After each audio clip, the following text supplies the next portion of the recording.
എല്ലാവർക്കും നമസ്കാരം. സാഫിർജാൻ EXന്റെ മാനുവൽ അക്കൗണ്ടിങ്ങിനെ അടിസ്ഥാനമാക്കിയുള്ള പുതിയൊരു പ്രാക്ടിക്കൽ ക്ലാസ്സിലേക്ക് എല്ലാവരെയും ഒരിക്കൽ കൂടി സ്വാഗതം ചെയ്യുന്നു. ഇന്നത്തെ നമ്മുടെ പ്രാക്ടിക്കൽ ക്ലാസ്സിൽ ബേസിക് അക്കൗണ്ടിംഗ് എന്ന വർക്ക് ബുക്കിലെ ചാപ്റ്റർ 9 ഫൈനൽ അഡ്ജസ്റ്റ്മെന്റ് ഇതിലെ പാർട്ട് 4 ആണ് നമ്മളിന്ന് പറയാൻ പോകുന്നത്. അപ്പൊ ഈ പാർട്ട് 4ൽ ഞാനിന്ന് ഉൾപ്പെടുത്തിയിരിക്കുന്നത് പ്രീപെയ്ഡ് എക്സ്പെൻസ് എന്ന ഫൈനൽ അഡ്ജസ്റ്റ്മെന്റ് നമ്മൾ എങ്ങനെയാണ് റെക്കോർഡ് ചെയ്യുക എന്നുള്ളതാണ്. അപ്പൊ ഇത് നമ്മൾ ഫൈനൽ അഡ്ജസ്റ്റ്മെന്റ്, അതായത് ഫൈനൽ അക്കൗണ്ട്സ് ആയിട്ടുള്ള trading and profit and loss account, അതുപോലെ തന്നെ ബാലൻസ് ഷീറ്റ്, ഇവയിലൊക്കെ എങ്ങനെ നമ്മൾ റെക്കോർഡ് ചെയ്യാം എന്നുള്ളതാണ് നമ്മൾ ഇന്ന് പറയാൻ പോകുന്നത്.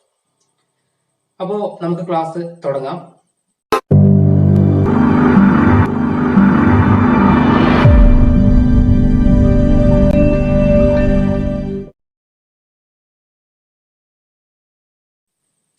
പ്രീപെയ്ഡ് എക്സ്പെൻസ്, നമുക്കൊരു പ്രീപെയ്ഡ് എക്സ്പെൻസ് എന്ന് പറഞ്ഞു കഴിഞ്ഞാല് this expenses is paid in advance. Advance ആയിട്ട് പെയ്ഡ് ചെയ്ത എക്സ്പെൻസുകളാണ് നമ്മൾ പ്രീപെയ്ഡ് എക്സ്പെൻസസ് എന്ന് പറയുന്നത്. അഡ്വാൻസ് പെയ്ഡ് ആയിട്ടുള്ള എക്സ്പെൻസുകൾ. അപ്പോ അഡ്വാൻസ് ആയിട്ട് പെയ്ഡ് എന്ന് പറയുമ്പോൾ ഒരു എക്സാമ്പിൾ ഞാൻ പറയാം. എംപ്ലോയീസിന്റെ സാലറി എന്ന് പറയുന്നത് എല്ലാ മാസവും ഞാൻ നേരത്തെ പറഞ്ഞിരുന്നു 10,000 ആണെന്ന് കരുതാം.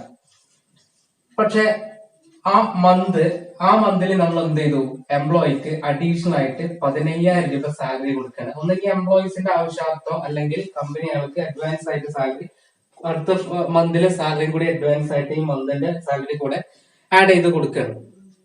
അപ്പോ നമ്മൾ സാധാരണ ഇങ്ങനെ ചെയ്യുമ്പോൾ salary account debtor to cash സാധാരണ നമ്മൾ കൊടുക്കാറുണ്ടായിരുന്നത് 10,000 ആയിരുന്നു. പക്ഷെ ഈ മന്തിലെ ജേണൽ എൻട്രീസിൽ വന്നിട്ടുണ്ടാവാം salary account debtor to cash എന്ന് പറഞ്ഞിട്ട് 15,000 വന്നിട്ടുണ്ടാവും. പക്ഷെ ആ പീരീഡിലെ trading and profit and loss അക്കൗണ്ടിൽ നമ്മൾ ഇൻഡയറക്റ്റ് എക്സ്പെൻസിന്റെ സ്ഥാനത്ത് സാലറി നോക്കുമ്പോൾ 15,000 രൂപ സാലറി കൊടുത്തായിട്ട് കാണും. പക്ഷെ എന്ത് സംഭവിക്കണം, നമ്മൾ ഫൈനൽ അക്കൗണ്ടിൽ നോക്കുന്ന സമയത്ത് ആ പീരീഡിൽ എത്രയാണോ യഥാർത്ഥത്തിലുള്ള എക്സ്പെൻസ് വരേണ്ടത് അത് വരാൻ പാടുള്ളൂ. നേരത്തെ നമ്മൾ ഔട്ട്സ്റ്റാൻഡിങ് ചെയ്ത് ഓർമ്മ ഉണ്ടല്ലോ. ഔട്ട്സ്റ്റാൻഡിങ് എന്താണ്, കൊടുക്കേണ്ട സമയമായിട്ടും കൊടുക്കാത്തതാണ്. അപ്പോ കൊടുക്കാത്തത് കൊണ്ട് തന്നെ ഈ മന്തിൽ എത്ര ആയിരുന്നു എക്സ്പെൻസ് എന്നുണ്ടെങ്കിൽ അത് നമ്മൾ അതിന്റെ കൂടെ ആഡ് ചെയ്യലായിരുന്നു വേണ്ടിയിരുന്നത്. കാരണം കൊടുക്കാത്തതാണ്, നമ്മൾ പെയ്ഡ് ചെയ്യാത്തതായിരുന്നു. അതേസമയം ഇവിടെ പെയ്ഡ് അധികമായി, അതായത് ഈ മന്തിലെ പേയ്മെന്റ് മാത്രമല്ല അടുത്ത മാസത്തെ പേയ്മെന്റ് കൂടെ അഡ്വാൻസ് ആയിട്ട് പേയ്മെന്റ് ആയിട്ട് പോയിട്ടുണ്ട്.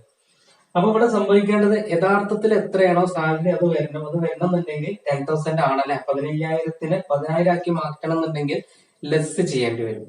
അപ്പൊ ഇവിടെ നമുക്ക് ചെയ്യേണ്ടത് ലെസ് ആണ്, ആഡ് അല്ല. അപ്പൊ പ്രീപെയ്ഡ് എക്സ്പെൻസ് വന്നു കഴിഞ്ഞാൽ ഏത് എക്സ്പെൻസിൽ നിന്നാണോ ആ എക്സ്പെൻസിൽ നിന്ന് മൈനസ് ആവുകയാണ് ചെയ്യുന്നത്.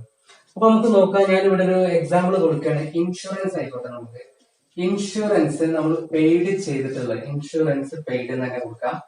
ഇൻഷുറൻസ് പെയ്ഡ് ചെയ്തിട്ടുള്ളത് ഒരു 3,000 ആണെന്ന് കരുതാം. ഓക്കെ, എന്നാൽ പ്രീപെയ്ഡ് ഇൻഷുറൻസ് എന്ന് പറയുന്നത്, മുൻകൂട്ടി അടച്ച പ്രീപെയ്ഡ് ഇൻഷുറൻസ് എന്ന് പറയുന്നത് 500 ആണ്. അപ്പോ ആക്ച്വലി നമ്മൾ 3,000 ആണ് നമ്മൾ ഇൻഷുറൻസ് അടച്ചിട്ടുള്ളത് എന്നുണ്ടെങ്കിലും ആ അടച്ച ഇൻഷുറൻസ് 3,000ൽ 500 അധികമാണ്. അതായത് 500 നമുക്ക് അധികമാണ് നടത്തും, അഡ്വാൻസ് ആയിട്ട് അടച്ചിട്ടുണ്ട് നടത്തും. അപ്പൊ അങ്ങനെ വരുന്ന സമയത്ത് നമ്മൾ എന്താ ചെയ്യേണ്ടതെന്ന് വെച്ച് കഴിഞ്ഞാൽ ഇത്രയേ ഉള്ളൂ. പ്രീപെയ്ഡ് എക്സ്പെൻസ് നമ്മളെ സംബന്ധിച്ചിടത്തോളം കറണ്ട് അസറ്റ് ആണ്. അഡ്വാൻസ് ആയിട്ട് പെയ്ഡ് ചെയ്യുന്നത് എന്തും കറണ്ട് അസറ്റ്. നമ്മൾ അഡ്വാൻസ് ആയിട്ട് കൊടുത്താൽ, നമ്മൾ ആ പീരീഡിന് മുൻപേ കൊടുത്തു കഴിഞ്ഞാൽ അത് നമ്മളെ സംബന്ധിച്ചിടത്തോളം എന്താണ്, കറണ്ട് അസറ്റ് ആണ്. അപ്പോ ഇനി നോക്കുക, നമ്മള് ഇൻഷുറൻസ് ആയിരിക്കോ പ്രീപെയ്ഡ് ഇൻഷുറൻസ് ആയിരിക്കോ trading and profit loss account നമുക്ക് കൊടുക്കേണ്ടി വരിക, ഇൻഷുറൻസ് ആയിരിക്കും അല്ലെ. പ്രീപെയ്ഡ് എക്സ്പെൻസ് നമുക്ക് അസറ്റ് ആയതുകൊണ്ട് ഒരിക്കലും ഇവിടെ വരില്ല. അപ്പൊ നമുക്ക് നോക്കാം എങ്ങനെ വരിക എന്നുള്ളത്. അപ്പൊ ഇൻഡയറക്റ്റ് എക്സ്പെൻസ് കൊടുക്കുന്ന സമയത്ത് ഇൻഷുറൻസ് എന്ന അക്കൗണ്ടിൽ നമ്മൾ കൊടുക്കുന്നു. ഇൻഷുറൻസ് കൊടുക്കുന്ന സമയത്ത് നമ്മൾ ശ്രദ്ധിക്കേണ്ടത് എത്രയാണോ നമുക്ക് തന്നിട്ടുള്ള എമൗണ്ട് ഇൻഷുറൻസ് അത് കൊടുക്കുക. കാരണം അതിന് അഡ്ജസ്റ്റ്മെന്റ് ഉണ്ടല്ലോ. അപ്പൊ അതിന്റെ എമൗണ്ടിന്റെ ഉള്ളിലാണ് കൊടുക്കുക, എമൗണ്ടിന്റെ കോളത്തിൽ കൊടുക്കരുത് ആദ്യം തന്നെ. ഇനി നമ്മൾ ചെയ്യേണ്ടത് 3,000 അല്ലല്ലോ യഥാർത്ഥ പീരീഡിലുള്ളത്, എന്താണ് 500 ഇവിടെ ലെസ് ആയി മാറണം. അപ്പൊ നമ്മൾ എന്ത് ചെയ്യേണ്ടത്, ലെസ് എന്ന് പറഞ്ഞിട്ട് കൊടുക്കണം. നമ്മുടെ ലെസ് പ്രീപെയ്ഡ് ഇൻഷുറൻസ് എന്ന് പറഞ്ഞിട്ട് ലെസ് ചെയ്ത് കൊടുക്കാം, പ്രീപെയ്ഡ് ഇൻഷുറൻസ്. അപ്പോ ലെസ് പ്രീപെയ്ഡ് ഇൻഷുറൻസ് നമ്മൾ ലെസ് ചെയ്ത് കൊടുക്കുമ്പോ എത്ര വരും നമുക്ക്, 500 ലെസ് ചെയ്യുമ്പോൾ നമുക്ക് 2500 ആണ് വരിക. അപ്പോ ഇവിടെ നമ്മൾ ലെസ് ചെയ്തു, പ്രീപെയ്ഡ് എക്സ്പെൻസിൽ നിന്ന് ലെസ് ചെയ്തു. ഇനി ബാലൻസ് ഷീറ്റിൽ നമ്മൾ ഏത് സൈഡിൽ വരും? നമുക്ക് അസറ്റ് ആണെന്ന് ഞാൻ പറഞ്ഞു. അസറ്റിന്റെ സ്ഥാനത്താണ് നമുക്ക് വരിക. അസറ്റിന്റെ സ്ഥാനത്ത് നമുക്ക് എന്ത് കൊടുക്കണം? കറണ്ട് അസറ്റ് കൊടുക്കുന്ന സമയത്ത് നമുക്ക് പ്രീപെയ്ഡ് ഇൻഷുറൻസിനെ മാത്രം നമുക്ക് ആഡ് ചെയ്ത് കൊടുത്താൽ മതി. പ്രീപെയ്ഡ് ഇൻഷുറൻസിനെ മാത്രം ആഡ് ചെയ്യും 500. അപ്പൊ ഇങ്ങനെയാണ് പ്രീപെയ്ഡ് എക്സ്പെൻസിന്റെ അഡ്ജസ്റ്റ്മെന്റ് എൻട്രി ഫൈനൽ അക്കൗണ്ടിൽ നമ്മൾ റെക്കോർഡ് ചെയ്യുന്നത്. ഇത്രയേ ഉള്ളൂ. Trading and profit and loss അക്കൗണ്ടില് ഏത് എക്സ്പെൻസിബിലാണോ നമുക്ക് പ്രീപെയ്ഡ് വന്നിട്ടുള്ളത്, അപ്പോ ആ എക്സ്പെൻസിൽ നിന്ന് പ്രീപെയ്ഡിനെ നമ്മൾ ലെസ് ചെയ്ത് കാണിക്കുന്നു. ബാലൻസ് ഷീറ്റ് ചെയ്യുന്ന സമയത്ത് അസറ്റിന്റെ ഭാഗത്ത് ആ പ്രീപെയ്ഡ് എക്സ്പെൻസിനെ മാത്രം നമ്മൾ ആഡ് ചെയ്ത് കൊടുക്കുന്നു. അപ്പൊ ഇതാണ് നമ്മൾ ചെയ്യേണ്ടത്. ഇനി ശ്രദ്ധിക്കേണ്ട കാര്യം, ഇത് നമ്മൾ ജേണൽ എൻട്രി ആയിട്ട് എങ്ങനെ പാസ് ചെയ്യുന്നതാണ്. അപ്പോ ജേണൽ എൻട്രി ആയിട്ട് പാസ് ചെയ്യുമ്പോൾ നമ്മൾ ശ്രദ്ധിക്കേണ്ട ഒരു കാര്യമുണ്ട്. അസറ്റുകളോ എക്സ്പെൻസുകളോ ആണെങ്കിൽ ഡെബിറ്റ് കൊടുത്താൽ എന്ത് സംഭവിക്കും? അതിന്റെ വാല്യൂ കൂടും. അതേസമയം ക്രെഡിറ്റ് കൊടുത്താൽ അതിന്റെ വാല്യൂ കുറയും.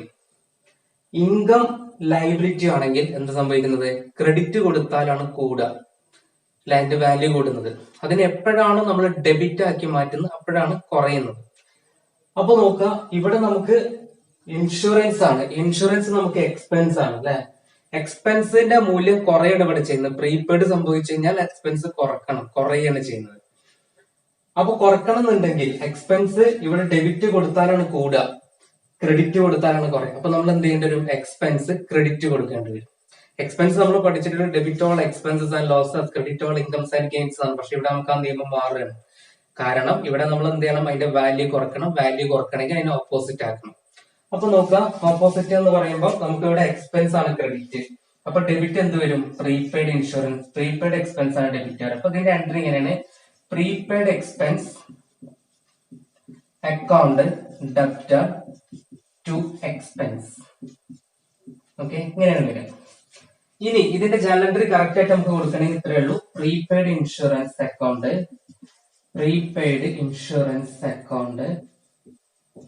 ഡെബ്റ്റർ ടു ഇൻഷുറൻസ്. ഇങ്ങനെയാണ് നമുക്ക് അതിന്റെ എൻട്രി യഥാർത്ഥത്തിൽ വരിക.